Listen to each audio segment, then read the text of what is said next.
Welcome to this Epic Life podcast, where we explore the connection between building a conscious life and building a conscious team or a conscious business. We also break down 3 powerful permissions with our guests. These would be the permission to chill, to pause, reflect, and be with what is. Next, we have permission to feel all the feels, to embrace our full, gorgeous humanity. And finally, 3, permission to glow in the dark. Interpret however you wish. I will be your host. My name is Christopher Carter. I'm a coach for founders and executives and meditation teacher for organizations. My friends call me KC. Now let's meet this week's guest. Well, hello out there. I hope you're doing great this week. As we navigate our current waves of uncertainty, we may confront a need for healing on some level. In more predictable circumstances, we can often get away without having to look in our darkest corners. Today's guest was on a collision course with childhood trauma, and once he was able to see it, his life had become dangerously unsustainable. By outward appearances, he was a successful startup founder and entrepreneur. On the inside, however, he constantly battled suicidal thoughts and addiction. As we will hear, healing came in the form of writing, meditation, and surrendering to the love of family.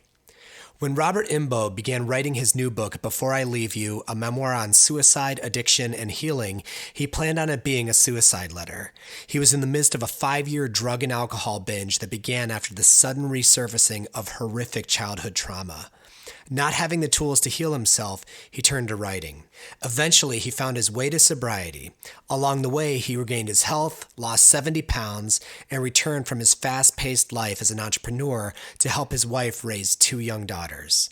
His new memoir shares his real and visceral account of how he clawed his way back from the brink, forgave himself, and wrote an incredible new ending to his story. Today's conversation is for any of us who are overcoming past limitations or limiting stories or childhood trauma, including addiction and all of the sketchy behaviors and habits that go with it. We cover Rob's backstory in reverse chronological order, beginning with his current happy ending, and travel back through his 4 years of sobriety, the years of workaholism and partying that preceded it, even recalling in detail his trauma and all the steps of his eventual healing. We go deep into how meditation has helped his healing from trauma and addiction. We talk about the many tolls addiction takes on relationships and how to heal those relationships. We cover the power of writing as a vehicle for healing and a little bit about his amazing family's lifestyle design as they travel all over the world and launch this new book. Please enjoy this inspiring, deep, and vulnerable conversation with my friend, writer Robert Imbeault. What's coming up for you today, Rob? You seem a little quiet to me. Just really excited and nervous to talk to KC. Is he around? Yeah. We'll see if he shows up. What's there to be nervous and or excited about? A book's coming out in the next little while. Yeah, the book.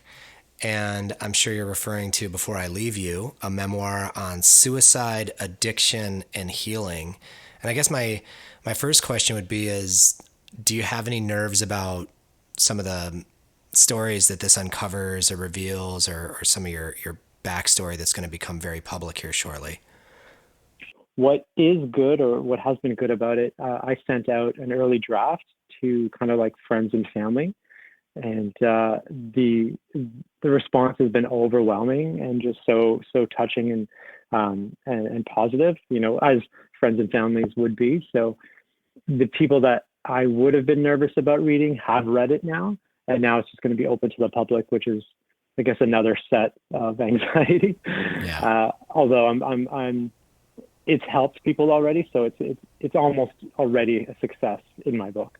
Well, why don't we start with the 3 permissions? At This Epic Life, we look at 3 permissions as access to our highest expression: the permission to chill, the permission to feel all the feels, and the permission to glow in the dark. Interestingly, I think your book hits on all 3 of these at some point.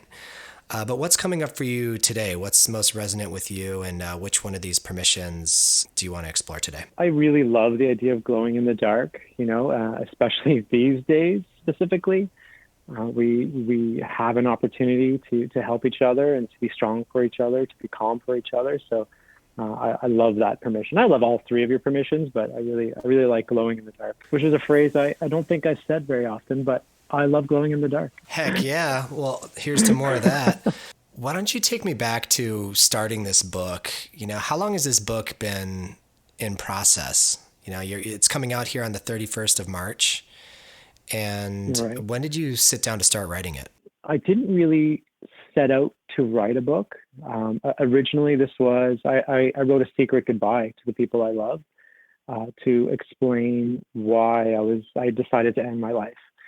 And in writing, I found solace. In writing, I found a bit of a therapy, and that was really helpful to me. So I was able to be vulnerable without really being vulnerable with someone else, if that makes sense.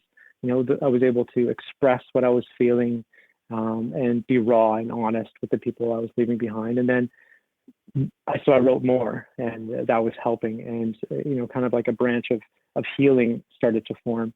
And I continued writing, and it really turned into a long apology to those same people. And then we're talking in a matter of months and probably a couple of years. And eventually, when I felt strong enough, I shared it with those close to me.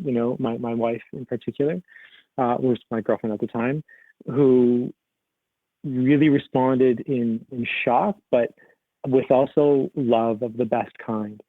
She really encouraged me to, well, first reassuring me that, she understood. She knew, the content of what happened. And she was really encouraging that I should share my story in order that it helped people. And that's when it became an outward project.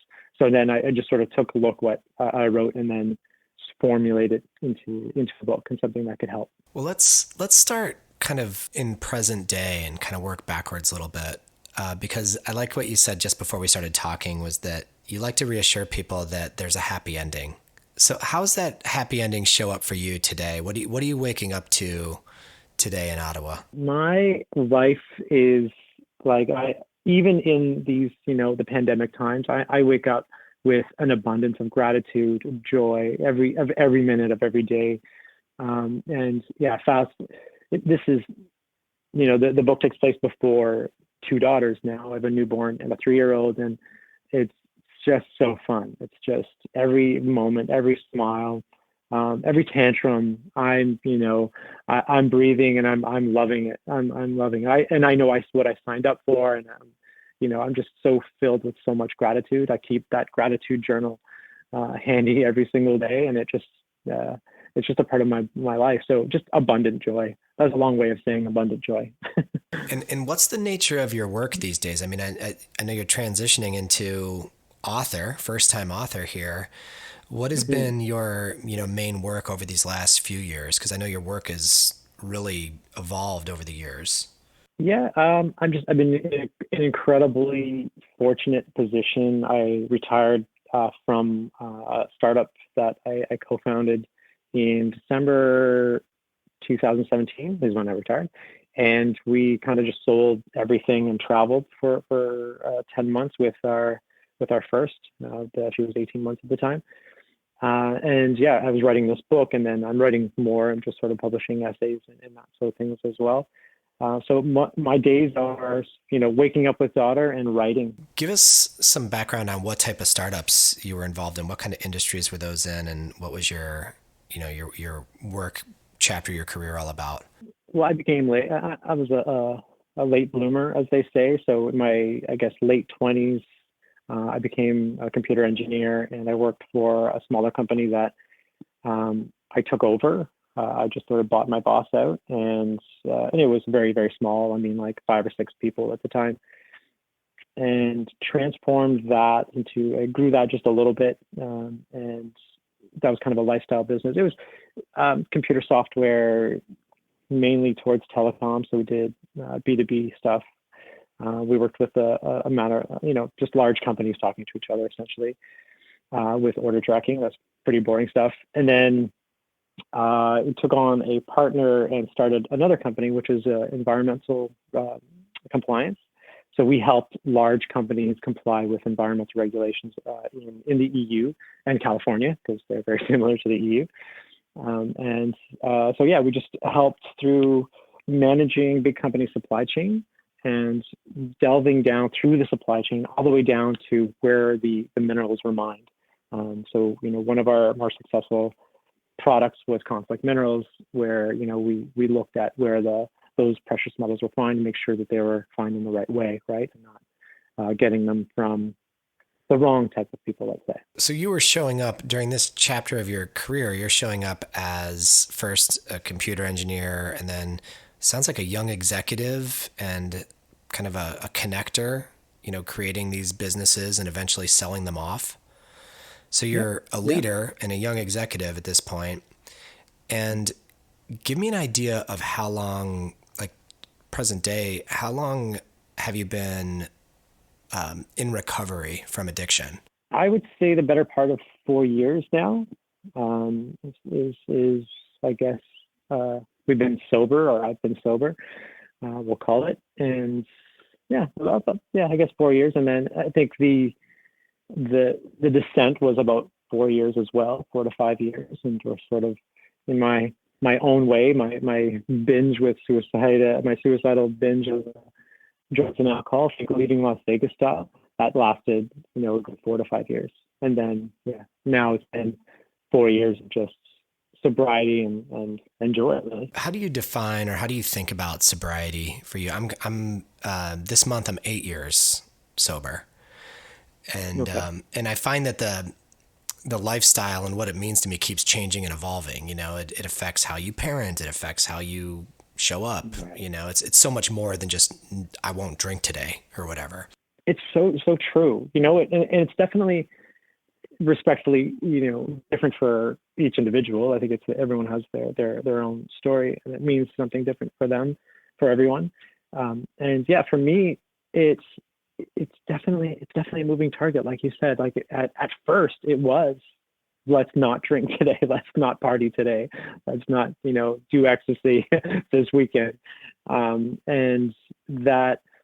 it wasn't a linear process, right? It was, slipped off. We did it again. Shit. Okay. So I think we have to recover again and take one step forward and sometimes 4 steps back, and then 1 step forward, 2 steps back. And then the momentum keeps rising until, now we're just forward motion only. And we had a series of, I guess, catalysts to help us on that journey, or help me on that journey. And so what it means to me now is being clear-headed, being incredibly present for my wife, my daughters, my family. I think it's allowing me to be authentic and real, and not care about some small things, and care about the important things. I heard there's a funny Buddhist teaching where in the West is worry, because we can't control things, and there's an old Buddhist concept where relax, we can't control things, right? So and that's where I am now, right? I can't control things, but I can't control how I react to them. And I can't control how I'm going to parent, and I can't control how I'm going to devote myself to my wife, and how, be a good brother and son, and being sober allows me to be present to those things, and I'm human, if I get pissed off, I'll sit with it for a minute. I don't, why am I pissed off? I don't want to be pissed off. I want to be fun. I want to be happy. So let's look at that. I'm like, okay, well, let's go backwards and find out why I'm pissed off.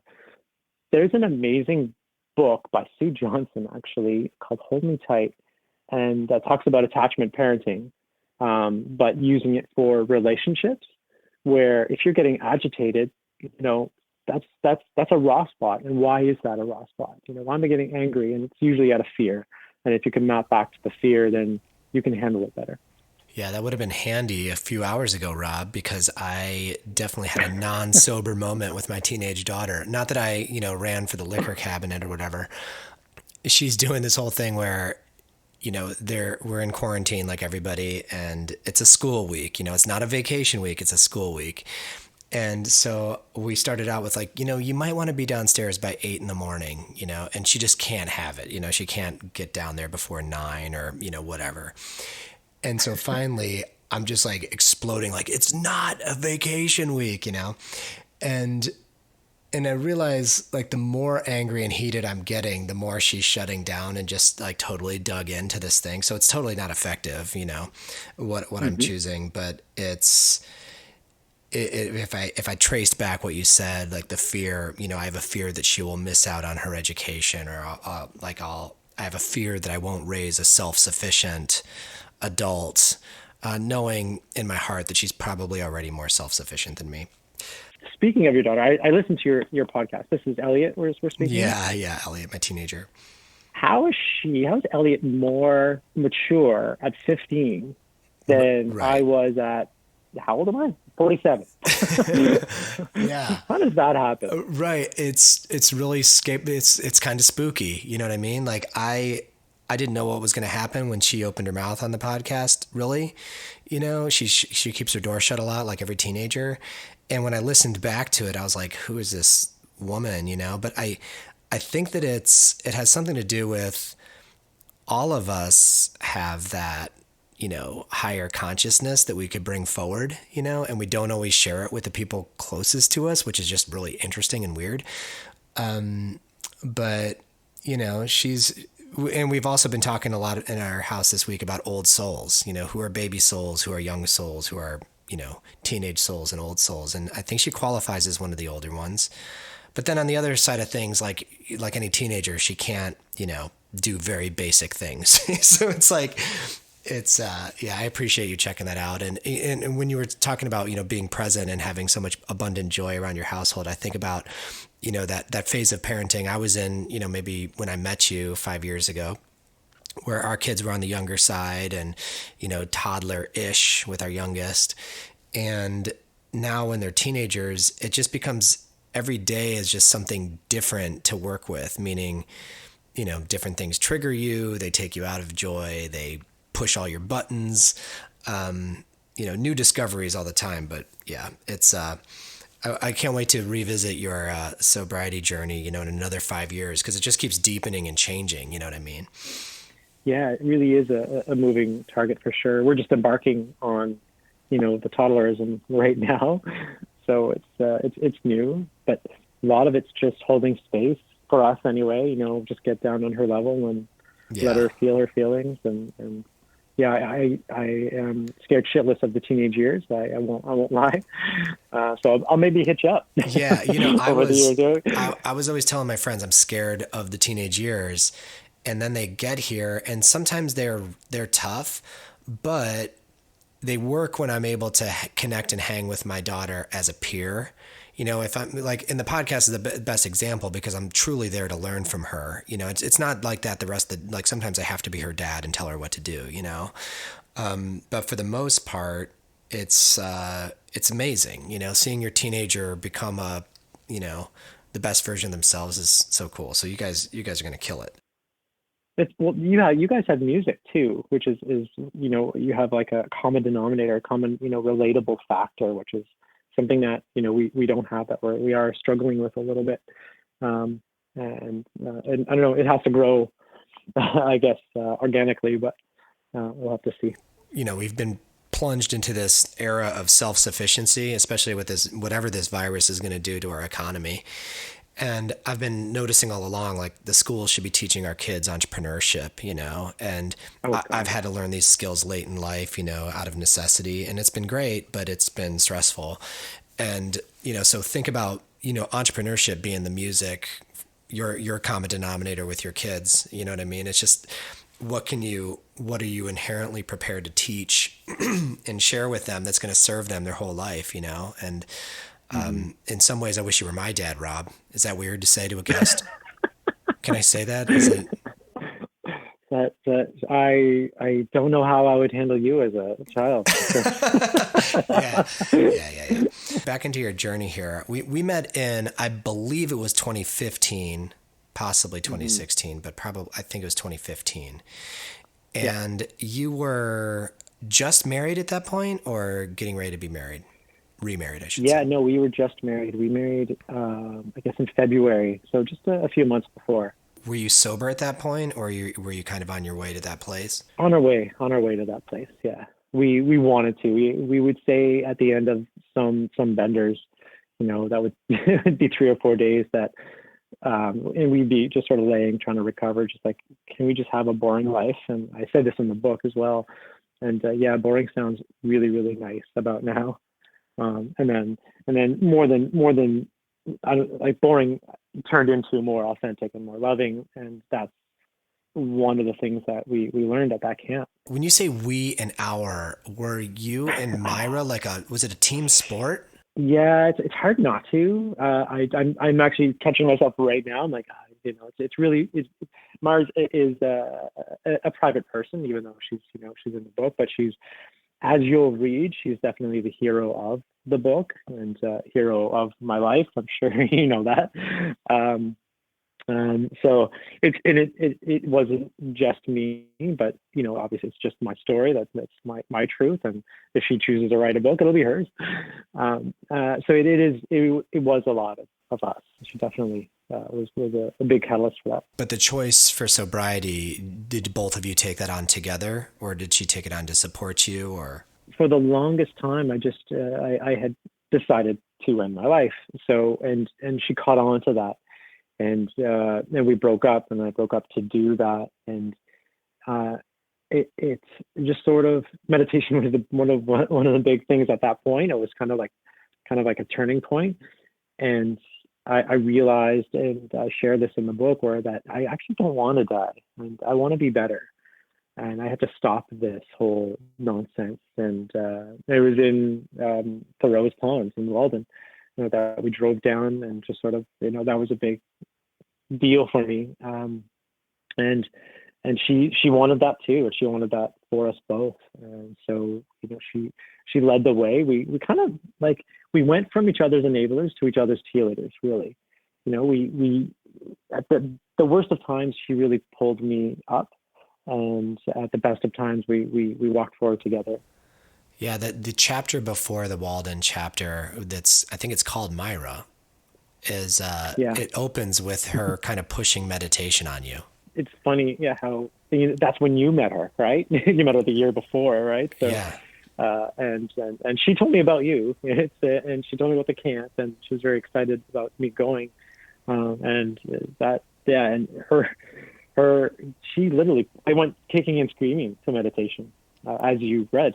Well, it was super early. Well, yeah, the ones at camp anyway were at 6 a.m, so I could understand the kicking and screaming. But yeah, in that beginning of that chapter, you're kind of judging the whole process, and the woman saying, like, choose good today and whatever, and you're like, yeah, but I just want to kill myself. And talk to me, but before we keep moving backwards in your journey here, what did you discover in meditation that was of service to you in this whole, journey with addiction or journey with overcoming suicidal thoughts? What did meditation? I could talk for hours on this. Really, in the first time, realizing that it helped me physiologically, right? With just help changing my brain. It was utilitarian, right? So I was like, okay, this makes me feel good. This makes me regain some confidence at work. This makes me sleep better. I'm going to start doing this. And this made my life a little better. And then I realized I'm doing things to make my life better. That's a new concept. Maybe I love myself after all, right? And I have to learn more about this. And that, I dug in. We did the TM course, the Transcendental Meditation course together. That was fascinating, and I love that. I love the ritual, and just sort of holding ourselves accountable to those 20-minute sessions a day. But I didn't stop there. I think I was thirsty for the spiritual. I was a Catholic, Roman Catholic, altar boy, and then a recovering Catholic. A very angry atheist for a while. And I knew that spirituality was missing in my life, and I didn't know how to reconcile those ideas. And I mean, meditation led me to Taoism and Buddhism, more specifically, and I really fell in love with, Buddhist principles, the precepts in the Eightfold Path. I still write them out every single day, and they informed. It was like a framework for how to live your life ethically and morally, and I was looking for that part of it. But it's also, you have this inner Buddha nature. You have this immutable, beautiful, perfect being inside you. And I love that idea, because that means that A, I can always come back, and B, I'm accountable. I'm accountable to myself. And it's, you do a little deeper, it's everybody, right? The inner Buddha nature is actually everybody, and all things, is how I view it anyway. And so that it just opened my eyes. And then learning different type of meditation styles, I read 10% Happier by Dan Harris, which was, his drug of choice was mine, and how he bounced back. And then I found Sharon Salzberg, who was huge into loving kindness meditation. Yep. And that, it was another just enormous boost in how I live my life, is the meta meditation through. And I use her guided sometimes, or I'll do my own, because it's not really about me, right? It is, but it isn't. And then I'm not sure if you're at that part of the book yet, but in wishing well upon the people that you're having difficulty with, it could be people in your life or people out, or people in your past, maybe people who have wronged you. I know where I'm going with this. It becomes a forcing function. You have to face it, and inch by inch. It took me months, but I did, and here I am. I'm able to live that way. You know how you look at your kids right now with awe? You're like, oh man, like you just borderline crying. I guess everyone with kids, I think, feels this. I try to practice that, looking at everyone like that, even people I have difficulty with. And in the moment, if I'm present enough to do it, I can't say that I'm successful in doing that, but I try, and that changes my perspective on that whole interaction if I'm having one. So this is really interesting, because as I think about your journey of sobriety and addiction prior to that, is that what I heard was that the meditation is helping you become very responsible for damage to relationships, responsible for acknowledging relationships, responsible for your thoughts and wishing people well versus only wishing yourself harm.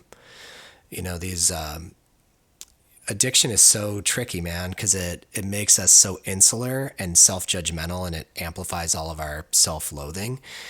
And one of my therapists, at some point, she said, you really got to look at this coffee thing at some point, Casey, because coffee's like throwing gas on the fire of your anxiety. And I was like, yeah, it kind of is. And I still kind of like it. But alcohol, as I remember, alcohol was just like a tenfold thing, because like the next morning you're wondering, okay, what kind of idiotic things did I say? Who did I offend? What have I done? What are my life choices? So later in that chapter with Myra, you mentioned this text that she sends you that basically said in all caps, "You are a drug addict." Yeah. And I'm sitting, and I'm like literally leaving an after hours club at 10 a.m. I think, so like just sort of passed out in the back seat of my friend's car, with some random stranger, and I'm looking at this text and I'm crying. Yeah, and that was followed by, I think it was like a 14-page email that Elmira crafted. And the earlier versions of the book I had included it, but the publisher was like, it's a kind of a long thing. So I just sort of, was it paraphrased it. Do you consider it that your intervention? Absolutely. Yeah. Yeah. Yeah. I didn't go to any official rehab or 12-step program, but, in hindsight, I really checked all those boxes. So I definitely was an intervention with Myra, and then spirituality through meditation and Buddhist practice. surrendering to a higher power, and self-love through nourishment, through diet and exercise and all that good stuff. And so prior to all that magic showing up for you, what were kind of like the drugs of choice or the escape mechanisms? Well, I mean, alcohol was ever present, but ecstasy and sometimes cocaine or speed. It was just a lot. I would, 3 or 4 days a week, we would be partying somehow. We figured out, and every Monday or Tuesday was the same thing. We're like, we did it again. We need to stop this. Okay, we're going to stop. We're going to skip next weekend, and then Thursday comes around and we're itching. And there's always something. There's always a reason to go out. There's always, a friend's birthday, or, the club owners want us to come back, obviously. Or there's always a reason. There's to celebrate, to go out, and that was our. That's the context in which we live. Those are our friends. Sure. Our friends are always going out. They want, that's our way of socializing. So it's just amazing how like the weekends, the days get shorter, meaning like, I'm just going to wait until 5:00 to drink. And it's like, well, maybe it's at 4 today, or, I'm going to wait till the weekend to party, and maybe the weekend starts on Tuesday or Thursday. It's like, it's a slippery slope. I guess I'm curious, because if I do some just quick math, I mean, for you to be in a position to sell a company and retire in your 40s, what a gift, right? And I'm wondering if there's, what was the relationship to your success on the entrepreneurship and your, partying habits? Did those fuel one another, or were they separate things for you? Looking back now and after writing the book, and really, the memory wasn't completely repressed, right? Like, it wasn't amnesiac. So I didn't know. It was like holding a blurry photograph. I knew something happened in that room, but I didn't know what. And it tormented me my entire life. So it informed how I behaved. So you're referring to your trauma, your trauma, your childhood trauma? Right, to my trauma. And then we have to, it's kind of like, this will make sense. When I finally got my sea legs in work, I found that working brought me success, and success, brings money, and I can buy things, and I'll be okay as long as I'm working really, really hard. So, I led the country in sales in my retail jobs. And then, I ended up working at these companies, and I would work, 80, 100-hour weeks at the, cost of my relationships. But it also, work was the addiction. Work was a way of not looking within, and always being full of shit throughout my life, always selling myself, always living through these masks because I didn't know who I was. So, and I'm not trying to glamorize the success, but the work, because of my addiction to work, it led to my success, right? And I don't wish that upon anyone. And it's funny, and it's maybe almost a trope at this point, but it's not the answer, right? We were, at the top, and even during healing, after realizing, it's all gone and I'm completely sober, like right now, it doesn't mean anything to me. I'm definitely, grateful for everything, but we sold everything. We sold the big house and the cars and stuff. So we live in a modest house. We live smaller is better, man. Keep your family closer. Our daughters are not going to have their own rooms. We're gonna live close and live tight and live modestly, and it's also how we want to parent as well. What we want to model.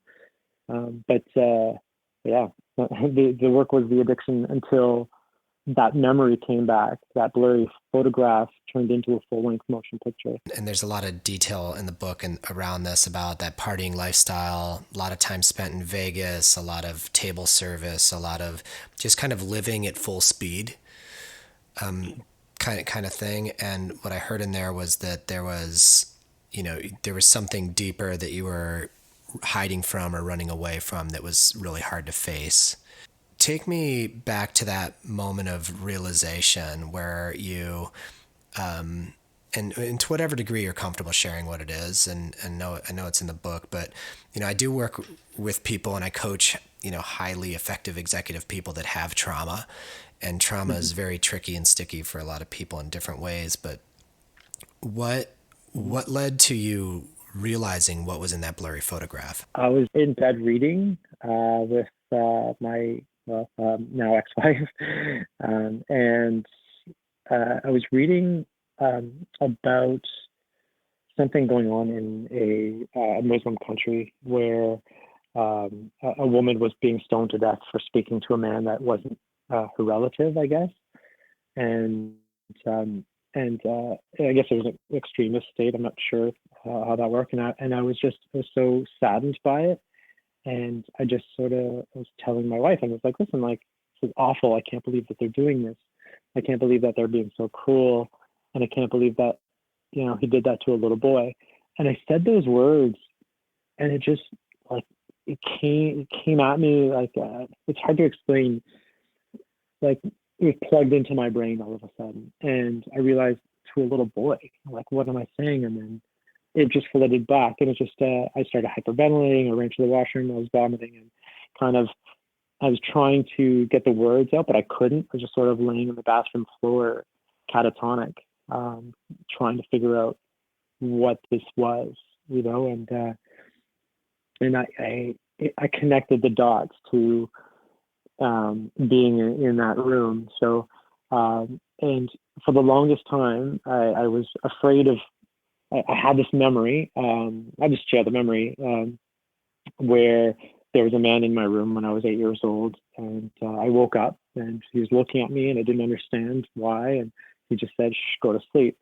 And then I turned around and went to sleep, and it tormented me for the longest time, and that was the full extent of the memory.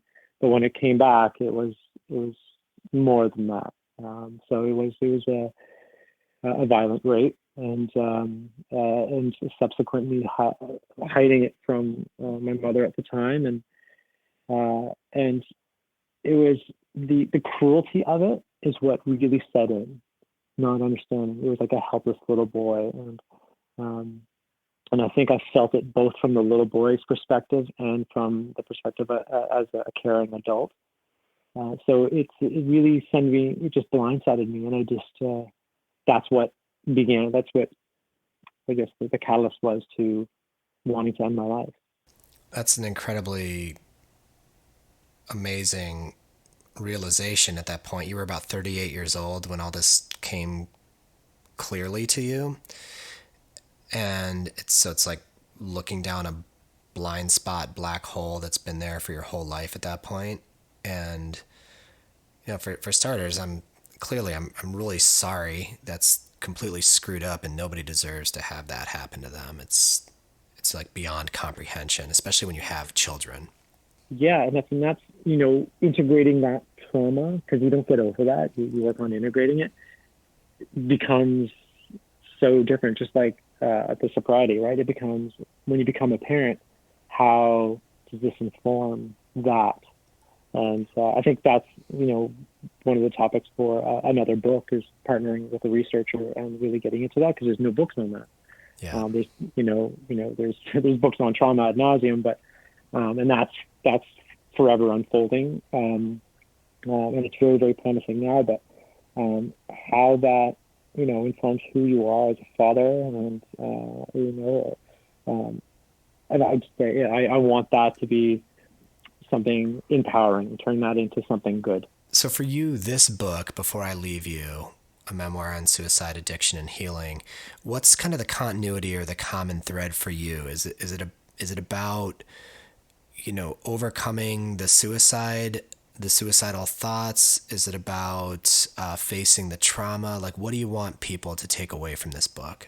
A large part of it, you're probably not there yet, is about the healing, and my story for the healing, and it's many tools, and there have been more since, which I'll continue to share in any way I can. So I hope people find, I guess, hope in ways that I was able to help myself until I could get help as well. A large part of that was therapy as well. I at first, the first few, I guess, the first year or even two, I refused to go to therapy because there's no point.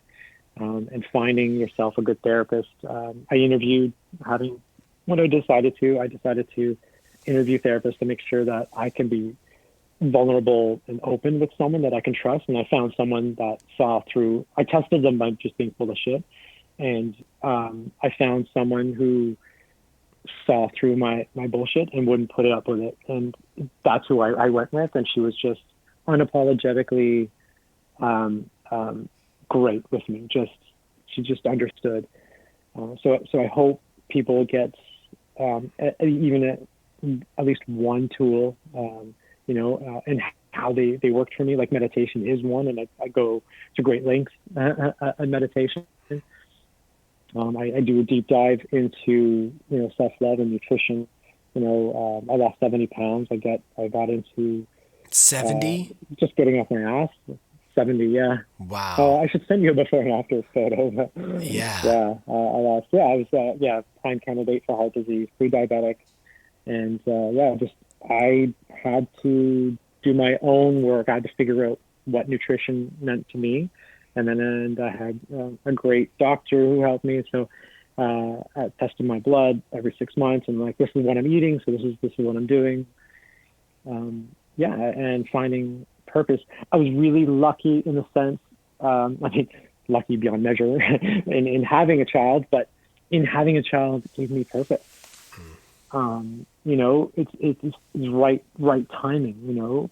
Having Vivian meant zero tolerance, right? There's no looking back at that. I'm like, okay, once the moment we found out we were pregnant, we're like, oh, well, I guess zero. There's no more slipping. There's no more steps back. There's only steps forward. Some of your last sips or indulgences in anything other than sobriety were kind of during the while your wife was pregnant, or? I'm lucky. I really didn't like alcohol that much. I really preferred the drugs. So it was easy for me to say, well, I'm not doing any more alcohol, because in solidarity with, Myra, who is now pregnant. So, and like I said, Myra's story is different. She can have wine if she wants when she's not, after she stopped breastfeeding and all that. She likes having a glass of wine with dinner. I just choose not to. I set that line and I don't cross it. I think it's powerful because you don't cross it. And I'm quoting someone when I say that, quoting Clayton Christensen. He's like, your personal moral line is powerful because you don't cross it. I like that. And it's easier to devote yourself to not crossing it 100% of the time rather than 99% of the time. So I like the black and white of it. You could tell the people that have that genetics towards addiction, because abstinence is so much easier than moderation. Just right. And I'm definitely one of those people. Where do you think you are in your healing journey? Well, I've come to realize that it is a journey, like you say, right? And so it's, I think I'm at a place where I can be an effective, loving, present father and husband. And I'm also at a place, like, I don't know, the engineer in me wants to give you a percentage, but I don't think there's 100%. There's no percentage. I think that I'm in a place where I'm confident enough to help people. I'm in a men's group now, which has been so transformative. So I think I'm in a place where I can use my story to help people, and I think I will. Like I said, I shared my book. I just sort of gave everyone in my men's group a copy, and I shared 1 week, and the following week someone else shared, and it was an older gentleman, and he looked at me right in the eye afterwards and he said, I would not have been able to share today if it wasn't for your book. And I had to sit with that. Like, I was overwhelmed. I've been told this book would help people, but I didn't think I'd be in the same room with someone so quickly and deadpan look me in his, red swollen eyes after having shared something he's been holding on to for 50 plus years and hasn't shared with anyone but his wife and his therapist, telling me these words. And that's a whole thing. Like, right? Like, and I went back to my therapist, and she's like, you have to be able to integrate the good as well as the bad. We've done so much work integrating and accepting the bad. And you're like, okay, that's part of my life, and this is how I'm going to respond to it. Now, like I'm getting, like 100 people responding to that first, release and saying you're so brave and courageous. And and therapist is like, how are you handling that? I'm like, I don't know. She's like, accept it, and I've decided I'm accepting that as with gratitude and humility. And could I offer a practice for you if you're open to it? Please. Yeah. Because we do a lot of work at our retreats around receiving. And I remember figuring this out at Camp Good Life Project, actually, because when you do something like you've done with this book, you're going to change people's lives, and it's deep. And what we know about self-loathing and addiction is that it's just as hard, if not harder, to be with the really good stuff as it is with all the really hard stuff. People showering you with praise or, saying you changed their life could actually be triggering for you in a not good way. And to really receive that, here's a practice, is that when somebody, looks at you in the eyes and says, you changed my life, thank you, you look them in the eyes and you just say, you're welcome. And you let that be, because what we typically do is we deflect and say, oh no, thank you for being here. You're amazing. I couldn't do this without you coming. But to just stop and say, you're welcome. And one year on my way out of camp, there was, like lines of people that just wanted to say thank you, or, get a hug before they leave or whatever. And I just practiced saying you're welcome to like 50 people. And at first you feel really arrogant, and then you feel like whatever, all this stuff inside you says, who am I to be doing this? Right. And then I realized that it gave me more closure than I had the previous year. I felt like the job was done, or I was complete with it in some way. So it's just something to play with, because, I'm really curious to see how this whole thing is going to land for you with this book, because it's so viscerally vulnerable, as it should be. And it's so incredibly uplifting and empowering. You're going to have a lot to be with, my friend. Thank you for that. I wrote that down. I just wrote the words "you're welcome." My wife does this thing where, she's tired of cleaning up after everybody all the time. And so she doesn't even wait for people to say thank you. She starts singing that song from Moana, the Maui song. All I can say is, hey, you're welcome, Oh, it's one of Vivian's favorite songs. That's actually why I'm a month. Yeah, that's so great. Oh, it's so good. It's so good. But yeah, you're going to have a lot of people thanking you here. As we come full circle here, I'd love to play this game called Isms, and these will be Rob-isms or Imbeault-isms. I've never even heard that word. But an Imbeault-ism would be just a piece of advice or an offering you would give a specific type of person. So I would say, what kind of advice would you offer somebody who's struggled with suicidal thoughts? One thing that we can count on is change, and to hold on until it gets better, because it will get better. What is something you would offer a work hard, party hard entrepreneur? Not that you speak from experience, Rob. I pulled that one out of thin air. This is not a popular answer among entrepreneurs, but slow the F down. Enjoy it. Enjoy those moments of complete presence. Enjoy the work, and don't work too much. I posted something the other day where I hope whatever it is you're working so hard at, you're not doing it sometimes. Yeah, I've been talking to people all week about there's nowhere to hide from their workaholism right now, because the whole world's trying to slow down in this quarantine thing. And they're, a lot of people I work with, just the worst thing they could be is bored. Like bored equals death. What would you offer an aspiring husband, somebody who wants to be a good partner with their wife? Decide to be with her. And I use the word decide really deliberately. Take away all the romance, take away all the she's the one, he's the one. Just decide that you're going to be 100% that person. That's it. Oh, and decide every day. Just to get it out of here, I definitely quoting my friend. My friend told me this like last year. So yeah, Seth, I'm saying hi to you because you told me this last year, and or 2 years ago now. It's really changed my perspective. So What do you want people to do with this book? What would be the most helpful for you or for the people that need to read it? Sharing it. So half of all proceeds are going to a treatment center for adults with child sexual abuse. So I'm not sure if that's I don't think that's on the website yet. But anyways, proceeds are going to help people. So it's not just about, book sales.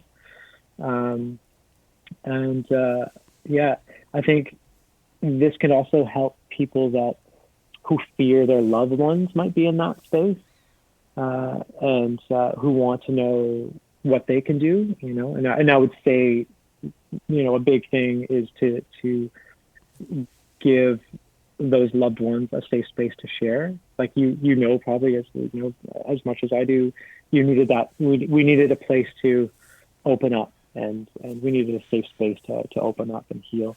And we need that, I keep saying safe space, but it's such a paramount thing. So I hope that it could be, the people who are suffering, or the loved ones who are suffering because their loved ones are suffering.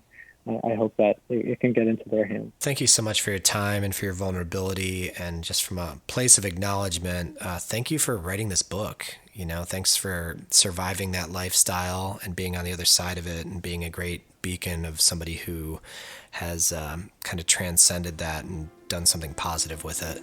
Well, KC, you're welcome. Love it. Nice. Thank you so much. And it's been so great catching up again. And thank you so much for listening. If you enjoyed our conversation today, please subscribe everywhere you listen to podcasts. Pop over to Apple Podcasts and leave us a review. It is so appreciated. And you can find us everywhere online at This Epic Life. If you're looking to hire a coach, what are you waiting for? Please reach out. And until next week, glow in the dark.